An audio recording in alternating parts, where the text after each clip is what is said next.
Hello everyone, this is Joanne and a very welcome to you. In this episode, I would love to share 4 charming projects using a whole pack of charm packs, which is the precut 5-inch squares. They usually come 42 pieces in one pack. They are widely available online or in retail fabric stores. These are great projects for gifting, especially since holidays around the corner. In fact, that's why I created this series for. I design each project to be simple, yet it is still fun for you to make. So if you already have some experience in bag making, you can make each project perhaps in a few hours or in one afternoon. And even if you are a beginner, I believe you can still follow through without it being too intimidating for you. I divided this video into 2 episodes, so we're gonna work on 2 projects on each episode. Now, to make your life a lot easier, if you go to the comment section, I will put the timestamps of each project. So if you click on that particular time link, it will take you directly to the particular video. This way you don't have to keep scrolling to look certain part of the video. Now in this video, which is the first part of the video, we're going to make this really cute crossbody purse. So the measurement of this purse is about 7.5 inch by 7.5 inch. So it's quite small. It's enough just to put your cell phone, keys, chapstick. The second project that we will make is this charming pouch, really multifunctional pouch. You can make it into a makeup pouch, or you can make it into a project pouch. You can add a wristlet strap and make it into a clutch. So it's really versatile and really cute as well. I hope you enjoyed this video, and without further ado, let's get started.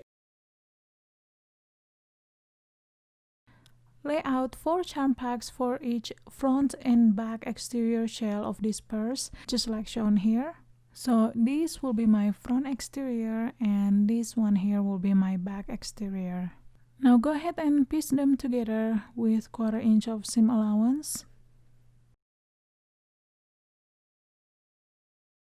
Press the seams towards opposite direction. So if the seams of the first row is pressed towards the left, you're going to press the seams of the second row towards the right. Now I'm gonna go ahead and sew the first and the second row together.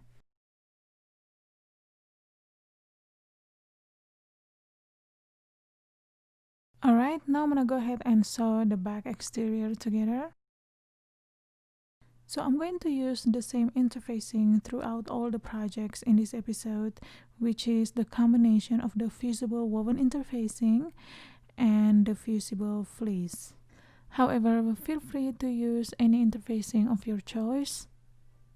And I always cut the fleece 1/2 inch shorter to reduce the bulk at the top for easier top stitching, also to accommodate the zipper when sewing the pouches. Now fuse the fusible woven interfacing first. So lay the glue side to the wrong side of your fabric and then go ahead and fuse according to the manufacturer's instruction. Now go ahead and fuse the Fusible Fleece. So there should be 1/2 inch gap at the top since the fleece is cut 1/2 inch shorter. Here I've got my front and back exterior already fused with the interfacings. Now I'm gonna go ahead and quilt them a little bit with some wavy lines. Now let's work on the flap. So take 1 piece of charm pack and then you're going to fuse this with a Fusible Fleece. And of course, the Fusible Fleece should be cut 1/2 inch shorter. Now take 1 more piece of charm pack for the lining of the flap. Now we're going to attach the magnetic snap first. So measure 2 inches from the bottom, right on the center obviously, and then put a little mark there. Take a scrap of Fusible Fleece or interfacing, fuse that on the reverse side. Right around where you put the mark, we're going to attach the male magnetic snap on the flap. Now take the washer and then you're going to trace the 2 side lines just like that.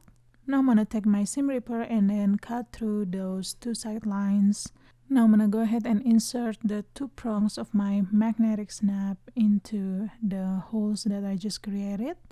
Insert the washers through the prongs and then push the prongs towards the side.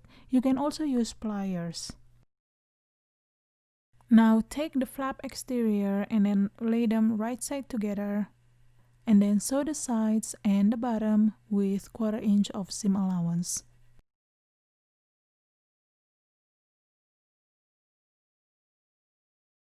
Cut the corners. Be careful not to cut through the stitches though. Then turn this inside out through the top opening. Now poke the corners with some kind of pointy but blunt object, like you can use your knitting needle or chopstick. I'm using the end of my brush here. Next you're going to press this and then top stitch along the sides and the bottom as well. Next we're going to sew this flap to the back exterior of the bag. First I'm going to find the center point of this flap, so I simply fold this in half and then snip the center fold a little bit, creating a little notch.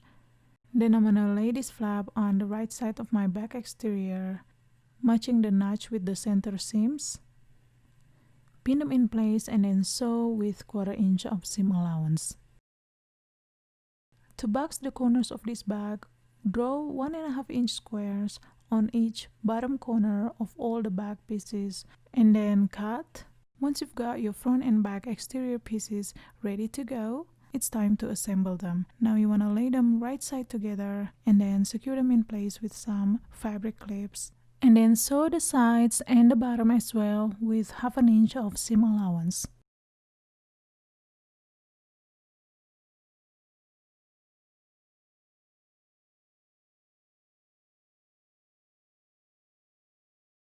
Now we're going to box the corners, so go ahead and open up the corner and then match the seams, place a fabric clip to secure them in place, and then go ahead and stitch with 1/2 inch of seam allowance.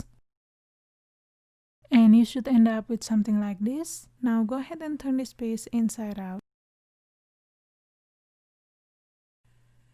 Next we're going to attach the female magnetic snap, so close your flap and then mark the spot where the male magnetic snap is naturally sitting. Obviously it should be right on the center, and you can tell the center from the seam lines. And then proceed with the rest of the procedure exactly the same way you attach the male magnetic snap. The only difference is you don't need to use any interfacing anymore since the bag is already interfaced.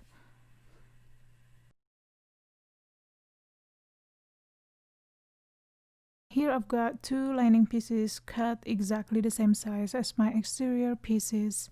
Now we're going to work on the slip pockets. So prepare your pocket pieces and then you're going to lay them right side together, pin them in place, and then sew all around with 1/4 inch of seam allowance, leaving about 3 inches of opening at the bottom.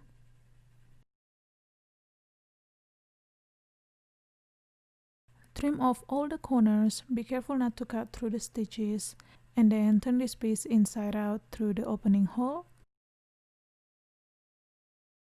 Poke all the corners, make it nice and flat. Now press this and then top stitch along the top. Lay your pocket piece on top of your lining piece, right on the center, about 2 inches away from the top. Pin them in place and then go ahead and sew the sides and the bottom with 1/8 of an inch of seam allowance.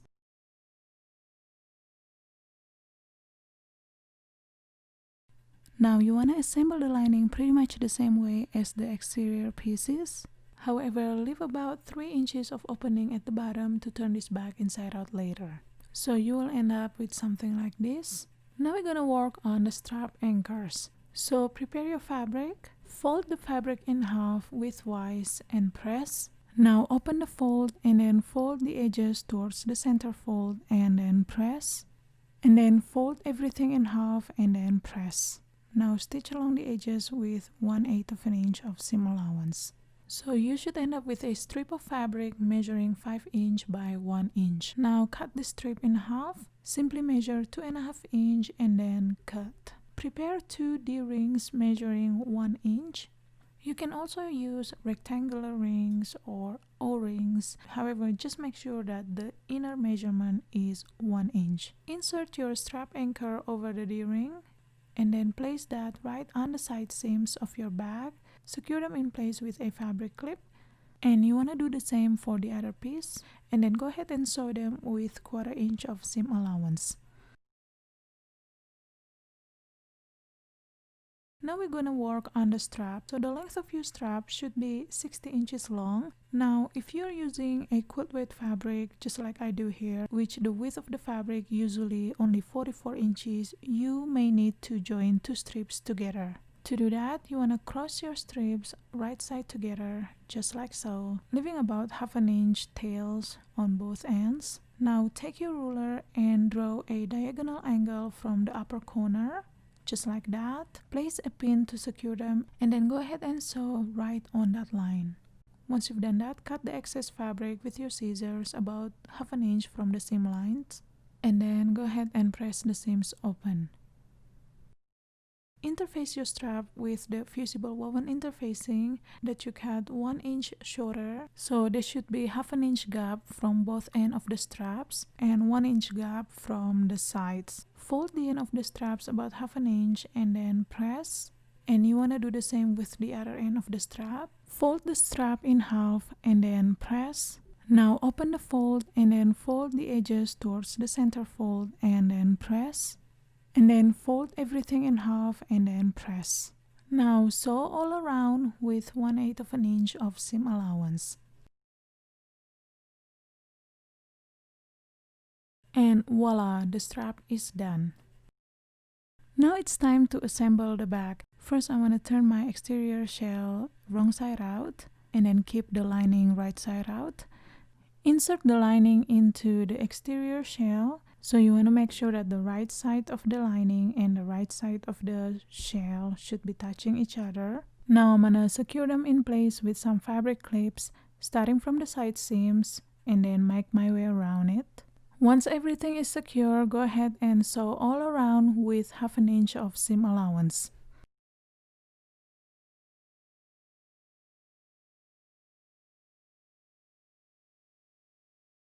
Once you've done sewing, you want to pull your lining out and then turn the back inside out through the opening hole.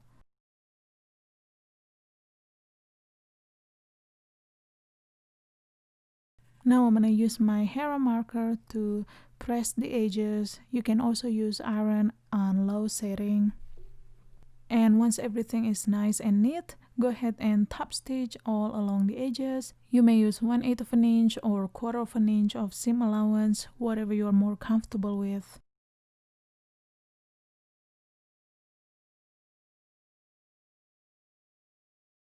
Once you've done that, you want to pull your lining out, find that opening hole, fold the raw edges in about half an inch, and then sew along the edges with about 1/8 of an inch of seam allowance.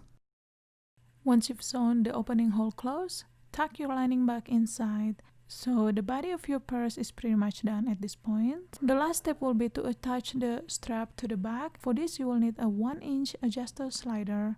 Now if you need the tutorial for this, I will link a video from my slouchy bag where it demonstrates in detail how to do it. I will have the link in the description box down below and the comment section as well.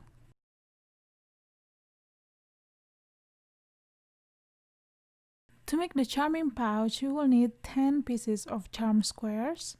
Now take 2 pieces of charm pack. I use the lighter colored ones. You can use solid or something that is more contrasting.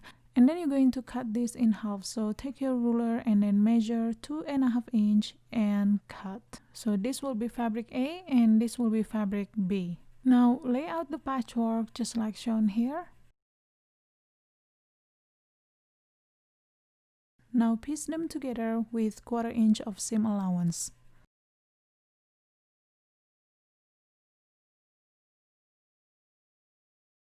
Alright, now you're going to press each row towards opposite direction. For example, if you press the first row towards the right, go ahead and press the second row towards the left. Now I'm going to sew the first and the second row together.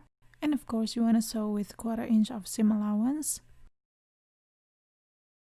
Now lay out the other piece exactly the same way and then go ahead and piece them together. Here I've got both of my pouch exterior pieces ready to go, and I've also interfaced them with the fusible woven interfacing and the fusible fleece. I didn't quilt these pieces, but I wish I would have done that. So if you have a chance to quilt them, go for that. It's just nice to have that quilted texture, or maybe I'm just so used to it. Now prepare your lining pieces. So you will need 2 fabrics cut exactly the same size as your exterior pieces.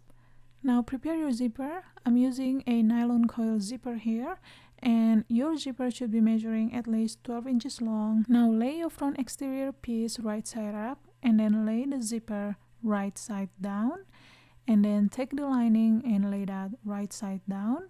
Obviously you want to make sure that all the edges are aligned. Secure everything with some fabric clips, and then go ahead and sew with 1/4 inch of seam allowance.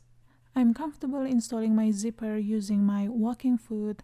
However, if you like using zipper foot, you can do that, or you can also use regular presser foot. Since my walking foot is quite chunky, I move my needle all the way to the left and use the 1/8 of an inch seam allowance gauge instead, just so I have more room to wiggle. Now open the sandwich and then press the edges. You can either use hair marker or iron, and then go ahead and top stitch. I'm using this little hole on my walking foot leg as the gauge, and of course my needle is positioned all the way to the left. So find some kind of visual gauge to keep your stitching line even. Now take the second exterior piece and then lay that right side up, and then lay your zipper right side down, and then take the second lining piece and lay that right side down. Again, you want to make sure that the edges are aligned.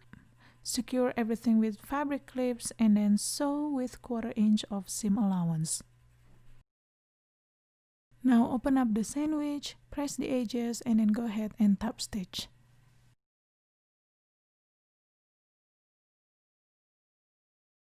Trim off any excess zipper. Now unzip your zipper and stop 1 inch before the edge so you won't miss your zipper pull. Now separate the exterior from the lining, so the right side of the exterior shells should be touching each other and the right side of the lining should be touching each other.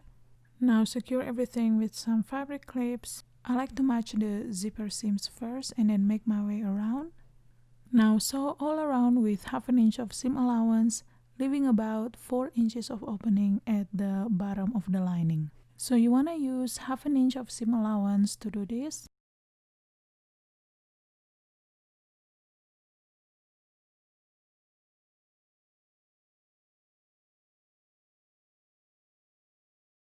Now I'm going to create a little bit of depth to this pouch, so we'll need to open up this corner and match the side seams with the bottom seams. So I'm going to insert my hand inside the opening hole just to help to open up the corner.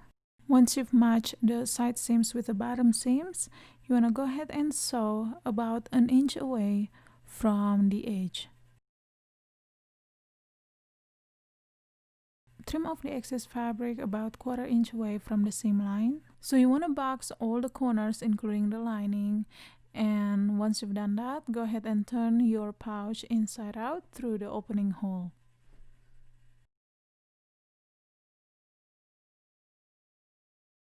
Now find the opening hole and then fold the raw edges in about 1/2 inch and then go ahead and sew them close.